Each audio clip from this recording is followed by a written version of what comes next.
الصلاة خير من النوم۔ کیا مومن کی موت پر زمین اور آسمان روتا ہے؟ اس ویڈیو میں انشاءاللہ تعالی آپ سن لیجئے اور میں آپ کو بتاؤں کہ عذاب قبر کی تفصیلات کیا ہے، یعنی قبر کا عذاب کیا ہے، وہ بھی انشاءاللہ سنیں گے۔ اب قبر میں عذاب دینے والے اللہ رب العزت کی طرف سے ازدہے کیا ہے، ازدہے یعنی جانور، وہ بھی سنیں گے۔ قبر میں عذاب کی وجہ سے میت کا چیخنا اور لوہے کی گرزوں سے اس کا مارا جانا آج اس ویڈیو میں انشاءاللہ تعالی سنیں گے۔ امید کرتا ہوں کہ اگر آپ واقعی مومن ہیں، مسلمان ہیں، اس ویڈیو کو آپ شروع سے لے کے آخر تک دیکھ لینا، کیونکہ انشاءاللہ تعالی آپ کو کچھ عبرت حاصل ہوگا، آپ کو کچھ سبق ملے گا۔ السلام علیکم ورحمۃ اللہ وبرکاتہ۔ میں ہوں رشید اختر اور آپ دیکھ رہے ہیں سجاد نظامی ورلڈ۔ دوستو، میری اس ویڈیو کو لائک کر دینا، جتنا ہو سکے اپنے دوستوں احباب میں شیئر کر دینا اور شروع سے لے کے آخر تک دیکھ لینا۔ میں یہاں سے ویڈیو شروع کرتا ہوں۔ سب سے پہلے زمین و آسمان کا مومن سے محبت کرنا اور اس کی موت پر زمین و آسمان کا رونا سنیے۔ بسم اللہ الرحمن الرحیم۔ صلی اللہ علی النبی الامی وعلیہ صلی اللہ علیہ وسلم، صلاۃ و سلام علیک یا رسول اللہ صلی اللہ علیہ وسلم۔ حضرت انس رضی اللہ تعالیٰ عنہ کا بیان ہے کہ رسول خدا صلی اللہ علیہ وسلم نے ارشاد فرمایا کہ ہر انسان کے لیے آسمان کے دو دروازے ہیں، ہر انسان کے لیے آسمان کے دو دروازے ہیں، ایک دروازے سے اس کا عمل چڑھتا ہے اور دوسرے دروازے سے اس کا رزق اترتا ہے۔ جب مومن مر جاتا ہے تو دونوں دروازے اس کے مرنے پر روتے ہیں۔ ترمذی شریف کی حدیث پاک آپ نے ملاحظہ فرمائی۔ آگے بڑھتے ہیں اور سنتے ہیں اور کیا ہوتا ہے۔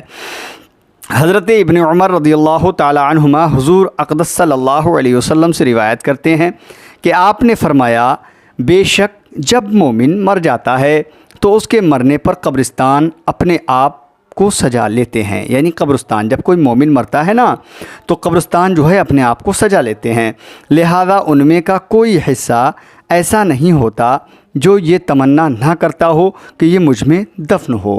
ابن عساکر سے یہ حوالہ آپ کے گوشے گزار کیا جا رہا ہے، سنیں۔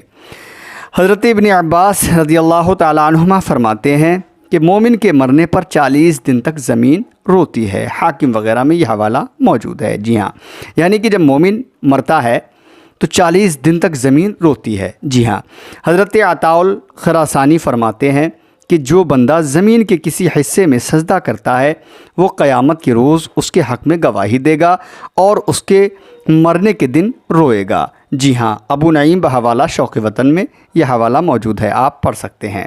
اب آپ سنیں انشاءاللہ تعالی۔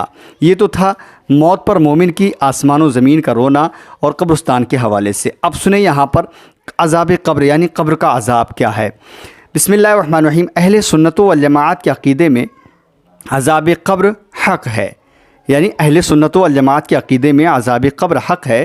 جس طرح مومنین صالحین کو قبر میں آرام ملتا ہے اور خوشی کے ساتھ قیامت تک رہنا ہوتا ہے، اسی طرح کافروں اور بدکاروں کو قبر میں عذاب ہوتا ہے۔ اللہ ہم سب کو عذاب قبر سے محفوظ و معمون فرمائے، آمین یا رب العالمین۔ احادیث شریفہ سے یہ باتیں ثابت ہیں۔ حضرت عائشہ رضی اللہ تعالی عنہا کے پاس ایک یہودی عورت آئی اور اس نے ان کے سامنے عذاب قبر کا تذکرہ کیا اور کہا کہ اعاذک اللہ من عذاب القبر، یعنی تجھے اللہ عذاب قبر سے پناہ میں رکھے۔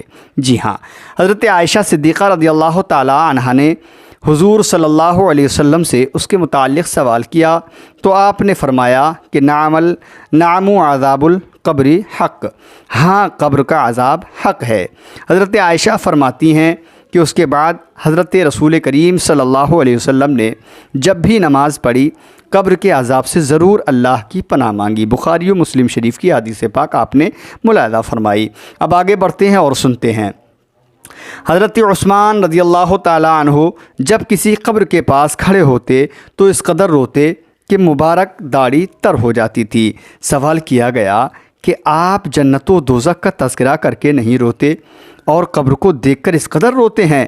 تو حضرت عثمان غنی رضی اللہ تعالی عنہ نے جواب دیا کہ رسول اللہ صلی اللہ علیہ وسلم نے فرمایا ہے کہ بے شک قبر آخرت کی منزلوں میں سے پہلی منزل ہے، یعنی آخرت کا جو معاملہ ہے وہ بعد میں ہے، لیکن پہلی منزل جو ہے آخرت کی وہ قبر ہے۔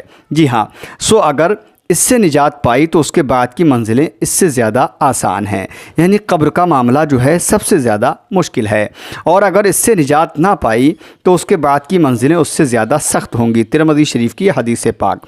حضرت عذاب قبر کی کچھ تفصیلات گزر چکی ہیں جو آپ نے سنی، اور کچھ اب ذکر کی جاتی ہیں۔ اب میں آپ کو بتا رہا ہوں کہ عذاب قبر یعنی قبر میں عذاب دینے والے ازدہے کون ہوتے ہیں، ازدہے کیا ہیں، تو سنیں انشاءاللہ تعالی۔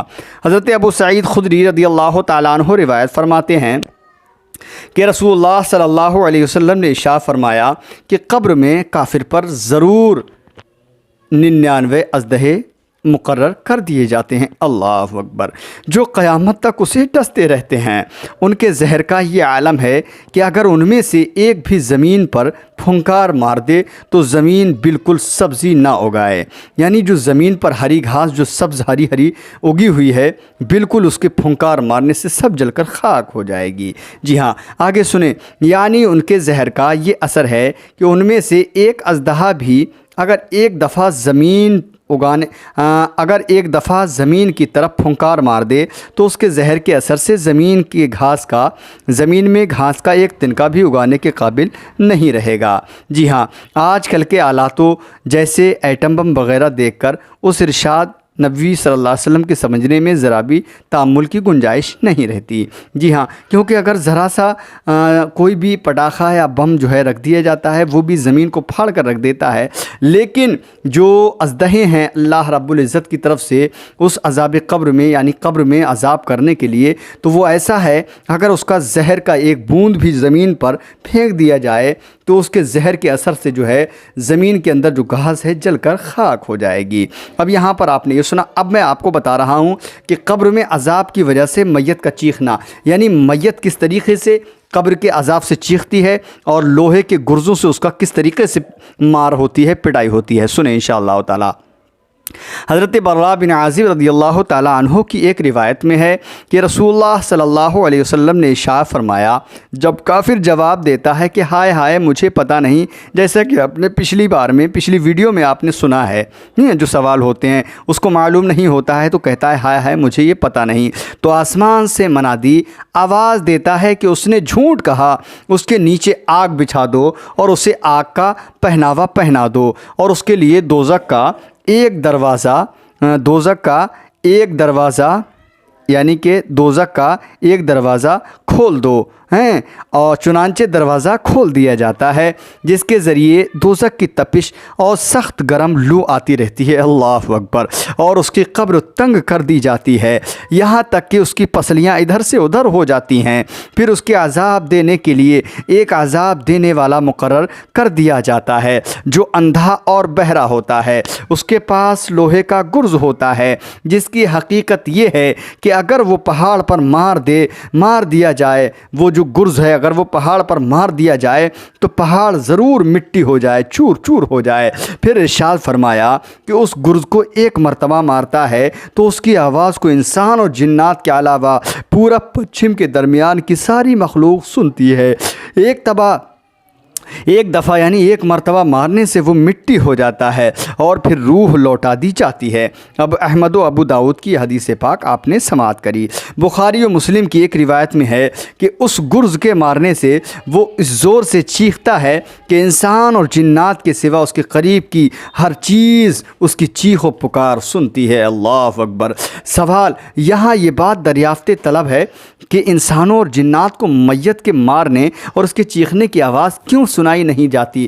تو اس کا جواب یہ ہے کہ انسان اور جنات کو عالم برزخ سے واسطہ پڑتا ہے اور ان کو عذاب قبر دکھایا جائے تو ایمان لے آئیں اور نیک عمل کرنے لگیں، حالانکہ خدا کے یہاں ایمان بالغیب معتبر ہے کہ رسول اللہ صرف رسول اللہ صلی اللہ علیہ وسلم کی بات سن کر مان لیں، سمجھ میں آوے یا نہ آوے، بہرحال آپ کی بات صحیح مانیں، اسی کو ایمان فرمایا گیا ہے۔ ان الذین، قرآن مقدس میں فرمایا گیا، ان الذین یخشون ربہم بالغیب لہم مغفرۃ و اجر کبیر، بلا شبہ جو لوگ اپنے رب سے بن دیکھے ڈرتے ہیں ان کے لیے مغفرت ہے اور بڑا اجر ہے۔ اگر دوزخ اور جنت اور برزخ کے حالات آنکھوں سے دکھا دیے جائیں تو پھر ایمان بالغیب نہ رہے اور سب مان لیں اور مومن ہو جائیں، مگر خدا کے یہاں آنکھوں سے دیکھے ہوئے پر ایمان لانا معتبر نہیں، یعنی کہ جو آنکھوں سے دیکھ کر کے ایمان لائے تو اس کا ایمان کوئی بھی معنی نہیں رکھتا، لیکن جو سن کر کے ایمان لائے وہ اس کی جو ہے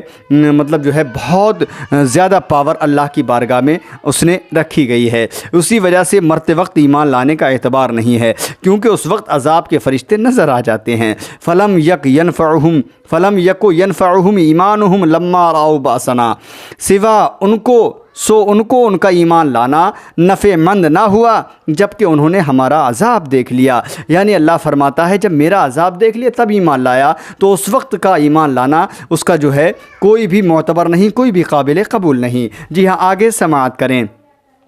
جب قیامت کو اٹھ کھڑے ہوں گے اور پھر جنت اور دوزخ آنکھ سے دیکھ لیں گے تو سبھی ایمان لے آئیں گے اور رسولوں کی باتوں کی تصدیق کر لیں گے، مگر اس وقت ایمان اور تصدیق معتبر نہیں ہے۔ انسانوں کو عذاب قبر کے نہ دکھانے میں اور اس کی آواز نہ سنانے میں یہ مصلحت بھی معلوم ہوتی ہے کہ انسان اس کی برداشت نہیں کر سکتے۔ اگر عذاب قبر کا حال آنکھوں سے دیکھ لیں یا کانوں سے سن لیں تو بے ہوش ہو جائیں، جیسا کہ حضرت ابو سعید رضی اللہ تعالیٰ عنہ کی روایت میں ہے کہ رسول خدا صلی اللہ علیہ وسلم نے ارشاد فرمایا کہ نافرمان کی میت کو جب لوگ اٹھا کر چلتے ہیں تو وہ کہتا ہے کہ ہائے میری بربادی، مجھے کہاں لے جا رہے ہو۔ اس آواز کو انسان کے سوا ہر چیز سنتی ہے، اور اگر انسان سن لیوے تو بے ہوش ہو جاوے۔ بخاری شریف کی حدیث پاک آپ نے ملاحظہ فرمائی۔ اب آگے اور سنتے ہیں کیا ہونے والا ہے۔ البتہ خداوند عالم نے اپنے رسول صلی اللہ علیہ وسلم کو برزخ کی چیزیں نہ صرف بتائیں بلکہ دکھا بھی دیں، چونکہ آپ میں ان کو دیکھ کر برداشت کا ظرف موجود تھا، حتیٰ کہ دوزخ کے منظر کو دیکھ کر بھی آپ کے ہنسنے بولنے اور صحابہ رضی اللہ تعالیٰ عنہم کے ساتھ اٹھنے بیٹھنے اور کھانے پینے میں فرق نہ آتا تھا۔ حضرت ابو ایوب رضی اللہ تعالیٰ عنہ روایت کرتے ہیں کہ رسول اللہ صلی اللہ علیہ وسلم ایک مرتبہ آفتاب غروب ہونے کے بعد مدینہ منورہ سے باہر تشریف لے گئے۔ آپ نے ایک آواز سنی جو بھیانک آواز تھی، اس کو سن کر فرمایا کہ یہودیوں کو ان کی قبروں میں عذاب ہو رہا ہے۔ بخاری و مسلم شریف کی حدیث پاک۔ حضرت زید بن ثابت رضی اللہ تعالیٰ عنہ فرماتے ہیں کہ رسول خدا صلی اللہ علیہ وسلم ایک مرتبہ اپنے خچر پر سوار ہو کر قبیلہ بنو نجار کے ایک باغ میں تشریف لے جا رہے تھے اور ہم بھی آپ کے ساتھ تھے کہ اچانک آپ کا خچر بدک گیا اور ایسا کہ بدکا کہ قریب آپ کو گرا دے۔ وہیں 5 یا 6 قبریں تھیں، ان کے بارے میں رسول اللہ صلی اللہ علیہ وسلم نے دریافت فرمایا کہ ان قبر والوں کو کون پہچانتا ہے؟ ایک شخص نے عرض کیا میں پہچانتا ہوں۔ آپ نے ان سے دریافت فرمایا یہ کب مرے تھے؟ اس نے کہا کہ زمانہ شرک میں مرے تھے۔ آپ نے ارشاد فرمایا کہ انسان کو قبروں میں عذاب دیا جاتا ہے، سو اگر مجھے ڈر نہ ہوتا کہ تم آپس میں دفن کرنا چھوڑ دو گے تو خدا سے ضرور دعا کرتا کہ تم کو بھی اس قبر کے عذاب کا کچھ حصہ سنا دیویں جسے میں سن رہا ہوں۔ مسلم شریف کی حدیث پاک۔ اب میں آپ کو اور آگے بتا رہا ہوں دوستو، ویڈیو کو بالکل چھوڑنا مت اگر زندگی کی خیر چاہتے ہو۔ جو دنیا کے اندر چغلی کرتا ہے اور جو پیشاب کھڑے ہو کر کرتا ہے یا پھر استنجا نہیں کرتا ہے، اس کا حال کیا ہونے والا ہے کل قبر کے اندر سنیں۔ حضرت ابن عباس رضی اللہ تعالی عنہما سے روایت ہے کہ رسول اللہ صلی اللہ علیہ وسلم کا 2 قبروں پر گزر ہوا۔ آپ نے ارشاد فرمایا ان کو عذاب ہو رہا ہے اور کسی بڑے مشکل کام کے سبب عذاب نہیں ہو رہا بلکہ ایسی معمولی باتوں پر جن سے بچ سکتے تھے۔ پھر آپ نے فرمایا ان دونوں گناہوں کی تفصیل بتائی۔ سرکار فرماتے ہیں یعنی جو 2 گناہ تھے ان کی تفصیل بتائی سرکار نے کہ ان دونوں میں سے ایک پیشاب کرنے پر پردہ نہیں کرتا تھا اور روایت میں ہے کہ پیشاب سے نہ بچتا تھا، اور یہ دوسرا جو ہے جس پر عذاب کیا جا رہا ہے قبر کے اندر، یہ چغلی کرتا پھرتا تھا۔ پھر آپ نے ایک تر ٹہنی منگا کر بیچ میں سے اس کو چیر کر اس قبر میں گاڑ دی اور آدھی دوسری قبر میں گاڑ دی۔ صحابہ نے عرض کیا یا رسول اللہ صلی اللہ علیہ وسلم آپ نے ایسا کیوں کیا؟ ارشاد فرمایا شاید ان دونوں کا عذاب ان کے سوکھنے تک ہلکا کر دیا جائے۔ مشکاۃ شریف کی حدیث پاک، اس کی تشریح میں بعض علماء نے فرمایا ہے کہ تر ٹہنی یعنی گیلی ٹہنی کے تسبیح خداوندی میں مشغول رہنے کی وجہ سے عذاب ہلکا ہونے کی امید پر آپ نے ایسا کیا ہوگا۔ صاحب یہ جی ہاں، یہ بہت ہی پیاری چیز میں نے آپ کو بتائی۔ اب میں آپ کو بتا رہا ہوں چند مخصوص کاموں پر مخصوص عذاب، یعنی جو بہت چھوٹے چھوٹے کام ہیں اس پر ان لوگوں پر بھی عذاب کیا جاتا ہے۔ تو کیا ہے سنیں، بخاری شریف میں ایک طویل روایت میں جس میں رسول اللہ صلی اللہ علیہ وسلم کا ایک خواب روایت کیا گیا ہے جس میں عالم برزخ کے خاص عذابوں کا ذکر ہے۔ آپ نے فرمایا کہ میں نے آج رات خواب میں دیکھا ہے کہ دو شخص میرے پاس آئے اور میرا ہاتھ پکڑ کر مجھ کو ایک مقدس زمین کی طرف لے چلے۔ دیکھتا کیا ہوں کہ ایک شخص بیٹھا ہوا ہے اور دوسرا کھڑا ہے اور اس کے ہاتھ میں لوہے کا زنبور ہے، اس بیٹھے ہوئے شخص کے گلے کو اس سے چیر رہا ہے یہاں تک کہ گدی تک جا پہنچتا ہے، پھر دوسرے گلے کے ساتھ بھی یہی معاملہ کرتا ہے اور پہلا گلا اس کا درست ہو جاتا ہے، وہ پھر اس پہلے گلے کے ساتھ ایسا ہی کرتا ہے۔ میں نے پوچھا یہ کیا بات ہے؟ وہ دونوں شخص بولے آگے چلو۔ ہم آگے چلے یہاں تک کہ ایک ایسے شخص پر گزر ہوا جو لیٹا ہوا ہے اور اس کے سر پر ایک شخص بھاری پتھر لیے کھڑا ہے۔ یہ کھڑا ہوا شخص پر اس پتھر سے اس لیٹے ہوئے شخص کا سر نہایت زور سے پھوڑتا ہے۔ اللہ اکبر! جب وہ پتھر اس کے سر پر دے مارتا ہے تو پتھر لڑک کر دور جا گرتا ہے۔ جب وہ اس کو اٹھانے کے لیے جاتا ہے تو ابھی تک لوٹ کر اس کے پاس آنے نہیں پاتا کہ اس کا سر جیسا تھا ویسا ہی ہو جاتا ہے اور پھر اس کو اسی طرح پھوڑتا ہے۔ میں نے پوچھا یہ کیا ہے؟ وہ دونوں بولے آگے چلو یہاں تک کہ ہم ایک غار پر پہنچے جو مثل تنور کے تھا، اوپر سے تنگ تھا نیچے سے فراخ یعنی چوڑا تھا، اس میں آگ جل رہی تھی اور اس میں بہت سے ننگے مرد اور عورتیں بھرے ہوئے تھے۔ جس وقت وہ آگ اوپر کو اڑتی تو اس کے ساتھ وہ سب اوپر کو اڑ جاتے تھے یہاں تک کہ قریب نکلنے کے ہو جاتے، پھر جس وقت آگ بیٹھتی تو وہ بھی سب نیچے چلے جاتے۔ میں نے پوچھا یہ کیا ہے؟ وہ دونوں بولے آگے چلو۔ ہم آگے چلے یہاں تک کہ